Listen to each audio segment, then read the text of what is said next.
Kriteret pozitive dhe negative të martesës. Martesa është e nevojshme për të rinjt dhe ata e synojnë atë. Megjithatë ka pengesë në rrugën e saj që nuk kufizohen vetëm në problemet ekonomike, por janë një pjesë e problemit. Problemi kryesor është kulturor dhe përfshin zakonet dhe traditat, shumimin dhe dashurinë për lavdim, të cilat deri diku pengojnë realizimin siç duhet të martesës.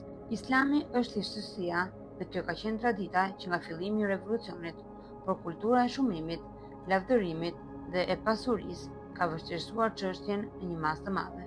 Për sa i përket moshës së martesës, nuk duhet të jetë tepër shpejt as vonë.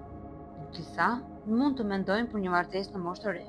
Unë nuk e kundërshtoj këtë lloj martese dhe nuk kam ndonjë vërejtje për ata që duan të martohen kaq herët, por nuk është e nevojshme të këmbulet mbi këtë dhe nuk duhet të ketë vonesë, siç ndodh në shoqëritë perëndimore, ku njerëzit martohen në moshën 30-40 vjeçare. Gjithashtu mentaliteti egoist, që është i pranishëm në atë shoqëri, bën që shumë burra të martohen me vajza shumë të reja, kur janë zakonisht 30-40 vjeç ose 50 vjeçare, duke krijuar një hendek të madh mes moshës së tyre.